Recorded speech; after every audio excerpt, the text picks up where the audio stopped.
Hi, my name is Shanice Hicks, and today I will be talking about Jamaica Kincaid.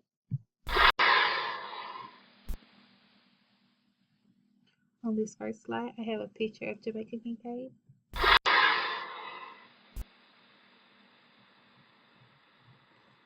This title is called Who is the Woman with the Pen? Jamaica Kincaid was born May 25th, 1949 in St. John. St. John is an island in the Caribbean to Annie and Roderick Potter. She was originally named Elaine Potter, later changed to Richardson when her mother remarried. At the age of 16, her mother withdrew her from school to care for her stepfather and tend to daily household chores. Around that time, her mother had three sons, so she kind of felt abandoned by her mother because she cared for her other children, and it wasn't just all about her anymore.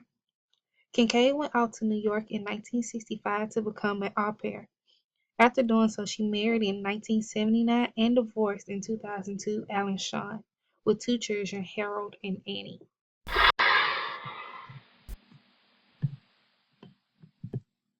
In 1973, her first writing published and decided changing her name as was a way for her to do things without living the same person who couldn't do them. While in New York, she did many works for the New York Times and on her own. She became one of America's Antillean American novelists, an essayist, and a gardening writer. She currently resides in North Bennington, Vermont, and teaches at Claremont McKenna College as well as Harvard. Kincaid is an award-winning writer whose work is criticized and praised for its subject matter.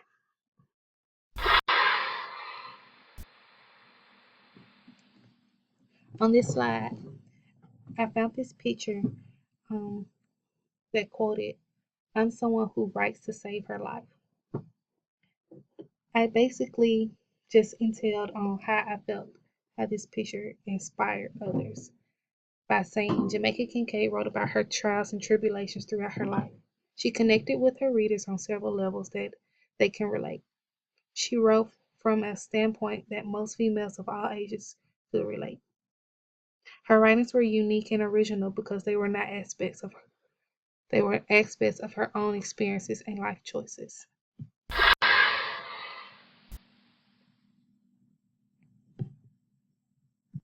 On this slide, he tells about how Jamaica's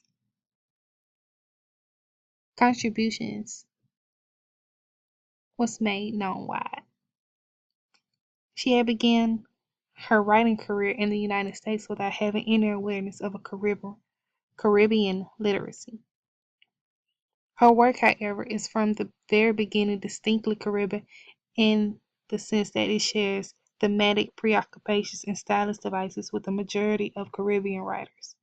For this reason, she may be said to be accommodated to the Caribbean canon established by a number of seminal works from the 50s and 60s period.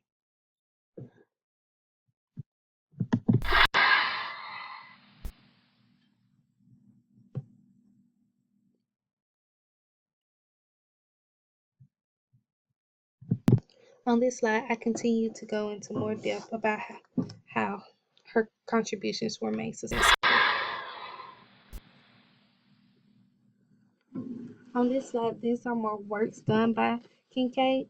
Some of the uncollected fictions that she had was Avando, The Finishing Line, Biography of a Dress, Songs of Roland, Exula, short story collections at the bottom of the river, nonfiction books that she made, A Small Place, My Brother, Talk Stories, My Garden Book, Among Flowers, A Walk in the Himalayas, and some children literature, which is at Annie.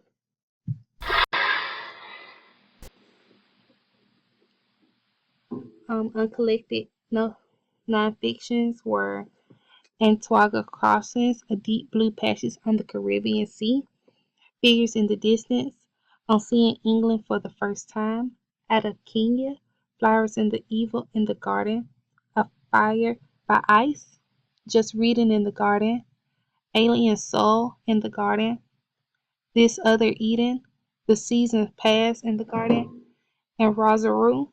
In history, my favorite plant writers and gardener on the plants they love.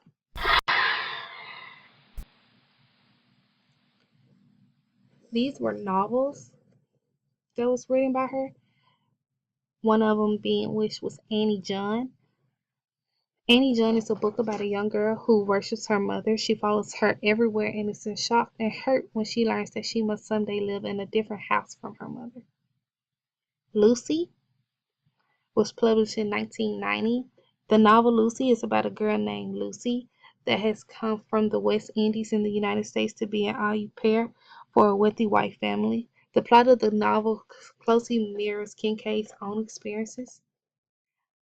The Autobiography of My Mother, published in 1996. The Autobiography of My Mother tells you the story of Azulas. Azula is an intensely physical world redundant of the overripe fruit. Galatian violet suffer and rain on the road, and it sees with her sorrow, her deep sympathy for those who share her history, her fear of a father, her desperate loneliness, but underlying all is the black room in the world, that is Azula's bareness and motherlessness.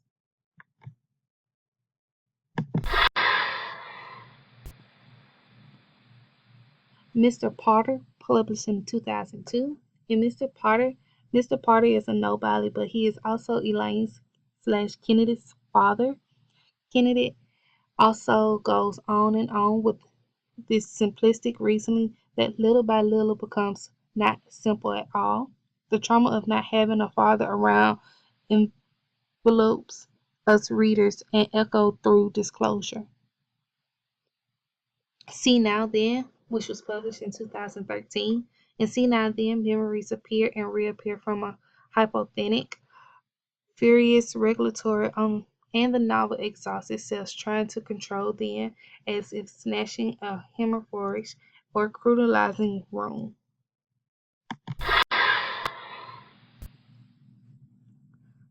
This last page is the works cited. It entails on all the works that I've took from to make this slideshow.